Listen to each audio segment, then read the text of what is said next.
جو سب پر مہربان ہے، بہت رحم کرنے والا ہے۔ رحمان اس ذات کو کہتے ہیں جس کی رحمت میں وسعت ہو، اور رحیم اس ذات کو کہا جاتا ہے جس کی رحمت کامل و مکمل ہو۔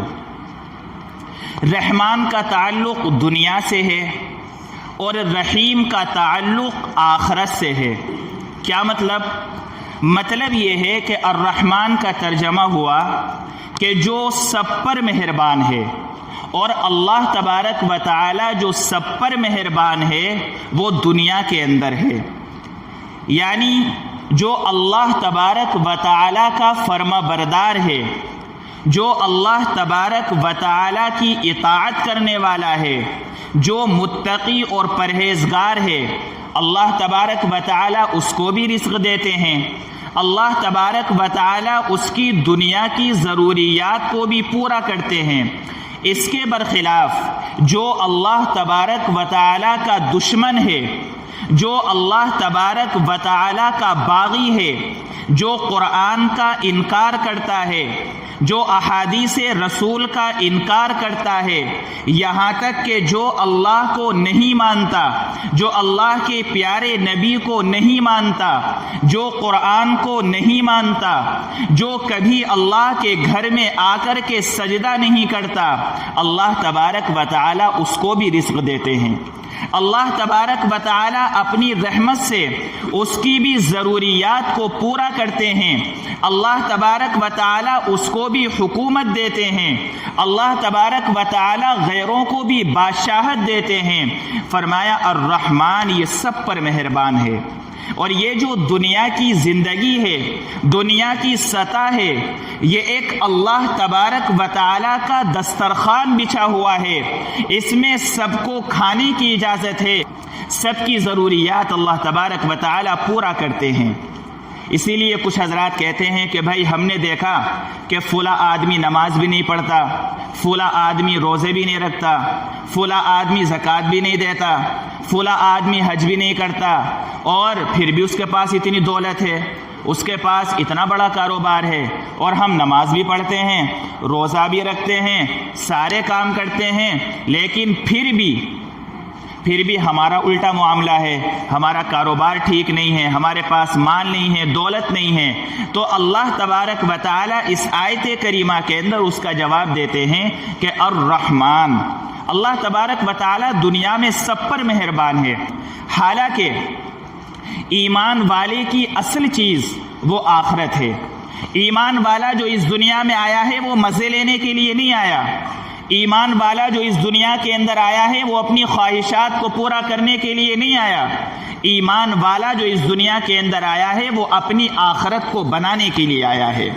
ایمان والے کے مزے آخرت میں ہے، ایمان والے کے مزے جنت میں ہے، ایمان والے کے مزے دنیا کے اندر نہیں ہے۔ یہ ہماری غلط فہمی ہے۔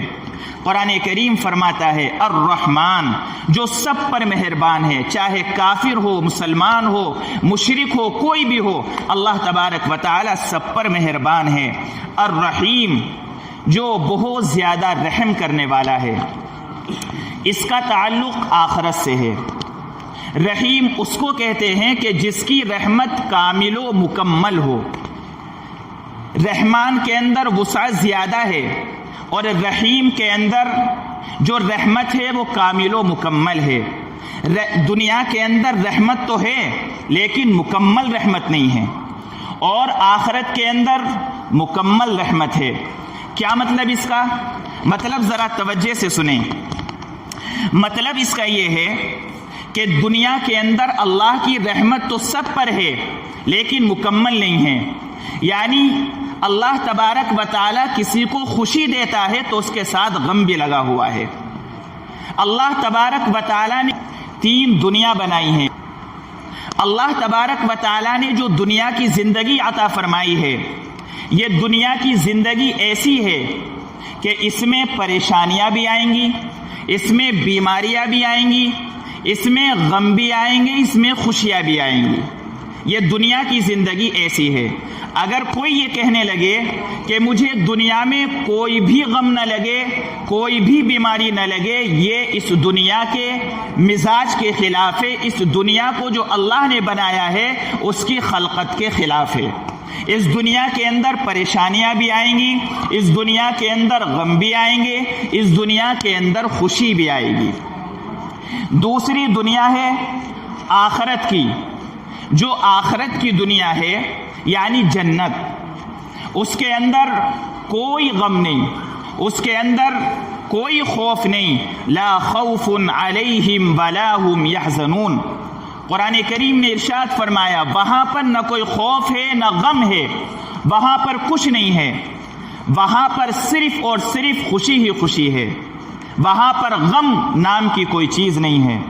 اور ایک دنیا ایسی ہے جس دنیا میں جو شخص جائے گا وہاں پر خوشی کا نام نہیں، غم ہی غم ہے، صدمے ہی صدمے ہیں، عذاب ہی عذاب ہے، اور وہ ہے جہنم۔ ایک ہے دنیا جس میں انسان جائے گا جہنم، اور ایک دنیا ہے جنت، اور ایک دنیا ہے یہ جس میں ہم جی رہے ہیں۔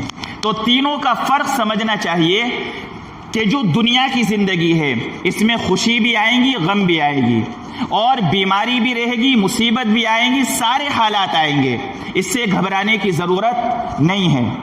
اور جو ایک دنیا ہے جنت کی دنیا، اس میں صرف خوشی ہی خوشی ہے، غم کا کوئی نام و نشان نہیں ہے۔ اور ایک تیسری دنیا ہے جسے جہنم کہا جاتا ہے، اس میں خوشی کا نام و نشان نہیں ہے، وہاں پر غم ہی غم ہے، مصیبت ہی مصیبت ہے، عذاب ہی عذاب ہے۔ تو اللہ تبارک و تعالی فرماتے ہیں الرحیم، جس کی رحمت کامل و مکمل ہے، اور یہ رحمت جو کامل و مکمل ہوگی وہ آخرت کے اندر ہوگی۔ یعنی جو آدمی جنت میں جائے گا تو اب رحمت مکمل کیا ہے کہ جب وہ اس دنیا میں چلے جائے گا تو پھر خوشی کے ساتھ غم نہیں ہے۔ ہم دیکھتے ہیں کہ ہم سمجھتے ہیں کہ بھائی ہمارا فلاں کام ہو جائے، ہمارے پاس اتنے پیسے آ جائیں، اتنے مثلا 1,00,000 روپے اگر ہمارے پاس آ گئے تو بس مزے آ جائیں گے۔ نوجوان آپس میں تذکرے کرتے ہیں۔ اب 1,00,000 روپے اس کو مل گئے، اس کو خوشی ہو گئی، لیکن خدا نخواستہ اللہ نے کوئی ایسی بیماری بھیج دی اس میں 2,00,000 روپے لگ گئے تو ختم ہوگی خوشی، غم آ گیا۔ اسی طریقے سے مثلا ایک نوجوان کہتا ہے کہ بھائی اگر میری شادی ہو گئی تو بس ساری ٹینشن ختم ہو جائے گی۔ اس کے بعد جب اس نوجوان کی شادی ہو جاتی ہے، شادی کے بعد جب کوئی پریشانی آتی ہے، مصیبت آتی ہے اور غم آتے ہیں تو پھر کہتا ہے اس سے پہلے ہم بغیر شادی کے ہی اچھے تھے۔ تو ہر خوشی کے ساتھ غم لگا ہوا ہے، یہ دنیا کا نظام ہے۔ فرمایا کہ اسی طریقے سے لیکن جو آخرت ہے، جو جنت ہے، اس میں ایسا مسئلہ نہیں ہے، اس میں خوشی ہی خوشی ہے، غم کی کوئی چیز نہیں ہے۔ تو الرحمن الرحیم، جو سب پر مہربان ہے، یعنی دنیا میں اللہ کی رحمت سب پر ہے۔ الرحیم، جس کی رحمت کامل و مکمل ہے، اور یہ رحمت کامل و مکمل ہوگی آخرت میں۔ اب اللہ کی رحمت کا تقاضا ایک یہ بھی ہے کہ اللہ تبارک و تعالی نے جب اس دنیا کو بنایا تو اس دنیا کو بنانے کے بعد اللہ تبارک و تعالی کی رحمت یہ ہے کہ ہمیں بتائے کیا صحیح چیز ہے اور کیا غلط ہے، کیا جائز ہے اور کیا ناجائز ہے، کیا حرام ہے اور کیا حلال ہے۔ اس کے لیے اللہ تبارک و تعالی نے اپنے پیارے انبیاء کرام رضوان اللہ علیہم اجمعین کو مبعوث فرمایا۔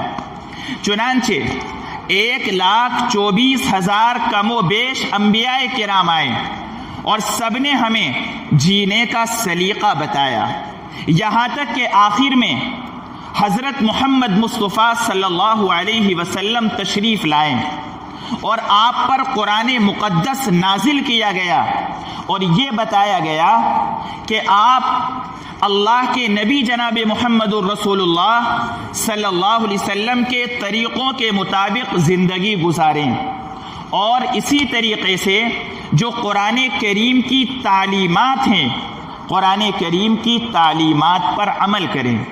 تو یہ اللہ کی رحمت کا تقاضا ہے۔ ورنہ اللہ تبارک و تعالیٰ پیدا کر دیتے، ہمیں کچھ پتہ نہ ہوتا کیا حلال ہے کیا حرام ہے، جنت میں جانے والے اعمال کیا ہیں اور جہنم سے بچنے والے اعمال کیا ہیں۔ یہ تو اللہ کی رحمت ہے۔ انبیاء کرام کو بھیج دیا، انبیاء کرام کے بعد صحابہ کرام نے محنتیں کی، صحابہ کرام نے لوگوں کو سمجھایا، صحابہ کرام نے سمجھایا کہ اللہ نے یہ قرآن نازل کیا ہے، اس میں یہ صحیح طریقہ ہے یہ غلط طریقہ ہے۔ صحابہ کرام چلے گئے، تابعین کا دور آیا، تابعین نے لوگوں کو سمجھایا کہ قرآن کریم کے اندر یہ ہے اور قرآن کریم کی باتوں پر عمل کر کے چلو، یہ راستہ جنت میں لے جانے والا، یہ راستہ جہنم میں لے جانے والا۔ صحابہ کرام کے بعد تابعین آئے، تابعین کے بعد تبع تابعین آئے، بزرگان دین آئے، اولیاء کرام آئے، اسلاف عظام آئے، علماء کرام آئے، اور آج تک اللہ تبارک و تعالیٰ کی رحمت کا ظہور ہو رہا ہے کہ اللہ تبارک و تعالیٰ نے ایسے علماء کرام ہمارے یہاں پیدا فرمائے جو ہمیں قرآن و حدیث کی باتیں بتاتے ہیں کہ آپ اس طریقے پر چلو گے تو جنت میں چلے جاؤ گے، اور اگر اس راستے پر چلو گے تو جہنم میں چلے جاؤ گے۔ یہ اللہ کی رحمت ہے جو ہم گناہ گاروں پر ہے، ورنہ اگر ہمارے نامہ اعمال دیکھے جائیں، اگر ہمارے گناہ دیکھے جائیں، اگر ہماری کرتوتیں دیکھی جائیں اور ہمارے دین کے ساتھ ناقدری دیکھی جائے تو ہم اس لائق تھے کہ ہمارے سامنے قرآن کی کوئی بات نہ ہوتی، ہمارے سامنے حدیث کی کوئی بات نہ ہوتی اور کوئی عالم پیدا نہ ہوتا۔ یہ تو اللہ کا خاص فضل ہے کہ اللہ تبارک و تعالیٰ نے صرف اپنی رحمت سے یہ نظام چلا رکھا ہے۔